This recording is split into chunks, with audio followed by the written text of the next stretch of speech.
Saudara, pemerintah memproyeksikan skenario berat dan paling berat saat pandemi virus corona terhadap penambahan kemiskinan dan pengangguran. Skenario paling berat akan ada tambahan 3,78 juta orang miskin dan penambahan pengangguran 5,23 juta orang. Saudara, dampak mewabahnya virus corona kini juga telah dirasakan oleh dunia pendidikan, organisasi pendidikan, keilmuan, dan kebudayaan. Perserikatan Bangsa-Bangsa UNESCO menyebut hampir 300 juta siswa di seluruh dunia terganggu kegiatan sekolahnya dan terancam hak-hak pendidikan mereka di masa depan. Presiden Joko Widodo sudah mengimbau untuk bekerja, belajar, dan beribadah dari rumah semasa pandemi virus corona ini. Pemerintah juga memutuskan untuk membatalkan ujian nasional 2020. Tidak hanya memporak-porandakan anggaran negara, pagebluk COVID-19 turut mengoyak angka pengangguran dan kemiskinan. Inilah situasi genting sebenarnya. Indonesia dan dunia sedang menghadapi masalah yang lebih kompleks dibandingkan dengan saat krisis ekonomi 2008. Pembatasan sosial berskala besar alias PSBB menyebabkan penduduk kehilangan pendapatan. Angka pengangguran dan jumlah penduduk miskin pun menganga. Dengan kondisi ini, saatnya kita kerja dari rumah, belajar dari rumah, ibadah di rumah. Inilah saatnya bekerja bersama-sama, saling tolong-menolong, dan bersatu padu, gotong royong. Kita ingin ini menjadi sebuah gerakan masyarakat agar masalah COVID-19 ini bisa tertangani dengan maksimal.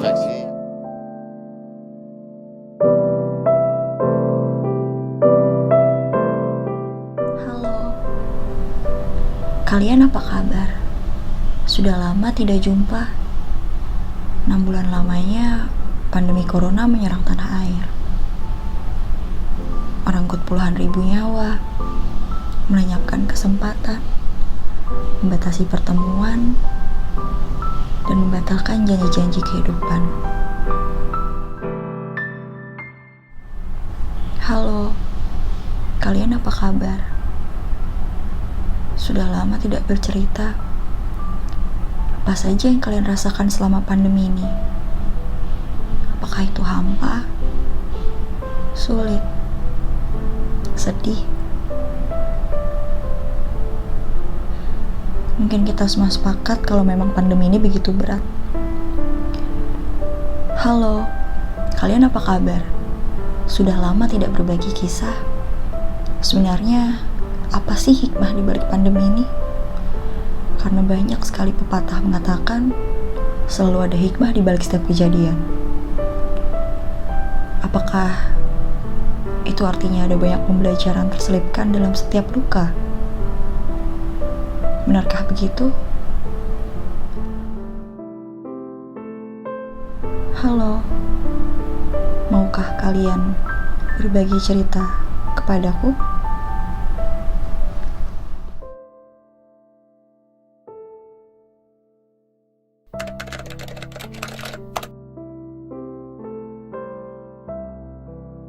Kalau yang hilang ketika pandemi ini mungkin aktivitas kayak kumpul sama teman-teman, terus pekerjaan juga hilang. Gue salah satu yang kena dampaknya. Selama pandemi COVID-19 di Indonesia, sebenarnya banyak sih pelajaran-pelajaran dan hikmahnya yang gue alami selama ini. Terus mungkin rasanya kayak waktu kumpul bareng teman-teman kesita, mau kemana-mana nggak bisa, atau cuma sekadar mungkin banyak sih yang ngerasain kayak long distance relationship itu dirasain sama setiap pasangan-pasangan yang ada di Indonesia gitu, gimana mereka merasakan ya karena tempat-tempat nggak bisa dikunjungi dan emang nggak bisa keluar sembarangan, ya akhirnya kita intens berkomunikasi dengan orang-orang terdekat, orang-orang yang kita sayangi itu cukup lewat platform media sosial atau via chat dan segala macam. Gara-gara pandemi ini, gue juga kehilangan kesempatan bercengkrama secara langsung sama teman-teman gue. Gue jadi susah pulang ketemu orang tua gue.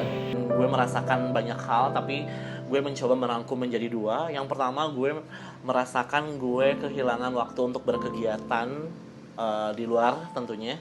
Berkegiatan entah itu belajar, entah itu berkegiatan lainnya, karena gue sebagai seseorang yang tergabung dalam kelompok paduan suara di unit kegiatan mahasiswa di universitas gue yang sedang kebetulan mempersiapkan sebuah lomba berskala internasional yang dimana ditunggu-tunggu banget, persiapannya sangat-sangat kita nantikan, tapi sayangnya kegiatan tersebut juga dipospon karena adanya situasi dan kondisi saat ini gitu. Itu cukup lumayan sedih dan membuat kita juga bertanya-tanya ini kapan ya dilanjutkannya gitu.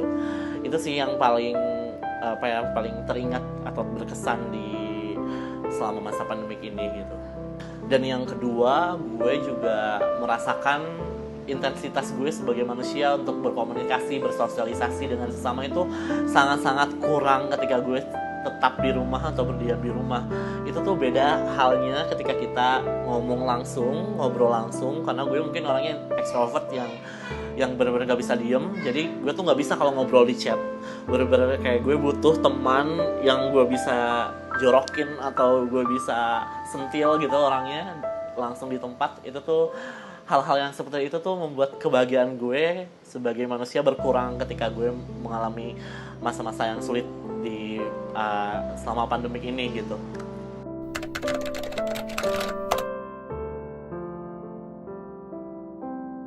Positifnya sendiri lebih aware sama kebersihan, terus punya banyak waktu juga buat kumpul sama keluarga. Sebenarnya hikmahnya yang didapetin, yang gue rasain sampai ini tuh paling kita bisa hidup lebih sehat, lebih menjaga kebersihan lagi, dan tentunya menjaga diri lebih baik lagi gitu dari segala istilahnya kayak bakteri, virus dan segala macam gitu, biar hidup kita itu, imunitas tubuh kita itu emang lebih bagus lagi gitu.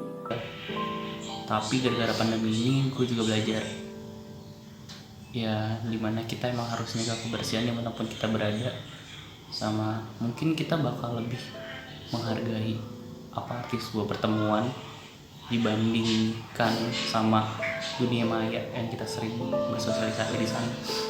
Hikmah yang gue dapat selama masa-masa pandemik ini adalah gue jadi lebih menjadi manusia yang sabar dalam artian pada awalnya tuh gue benar-benar menunggu kapan nih selesai pandemik ini gitu. Gue pengen ketemu teman-teman, gue pengen berkegiatan di luar gitu. Namun pada seiring berjalannya waktu tuh gue mulai menyesuaikan, oke, gue udah gak ngeluh lagi, gue udah mulai mandiri melakukan kegiatan semuanya di rumah gitu kan. Itu sih yang lebih berasa impact-nya gitu. Terus yang kedua, gue lebih menjadi pribadi yang tidak mengurusi kehidupan orang lain. Ketika semuanya sosial media dibanjiri dengan status-status tentang kicauan-kicauan perasaan orang gitu, kita tuh lebih kayak harus menahan ucapan kita di sosial media gitu. Lebih banyak waktu untuk berpikir terkait apa yang akan kita produksi di sosial media, terlebih lagi dengan meskipun kita banyak waktu luang untuk menciptakan kreasi di sosial media, tapi tetap harus ada batasan dan kontrol dari diri sendiri. Itu sih yang paling berasa.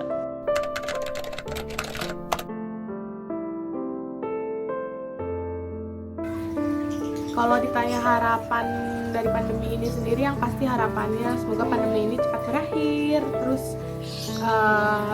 jadi bisa buat pelajaran juga buat kita tentang kebersihan. Harapannya mungkin kedepannya dengan adanya new normal yang emang sekarang ini menuju transisi, PSBB transisi menuju new normal, harapannya sih lebih ke semoga orang-orang dan termasuk pribadi gue sendiri, orang-orang ini semua pribadi gue sendiri bisa hidup lebih bersih lagi, bisa hidup lebih sehat lagi, kayak datang dari mana bisa terus langsung cuci tangan, sebelum makan cuci tangan, dan lain-lain sebagainya. Lebih ke situ sih, lebih punya prinsip hidup yang lebih sehat lagi, kayak gitu.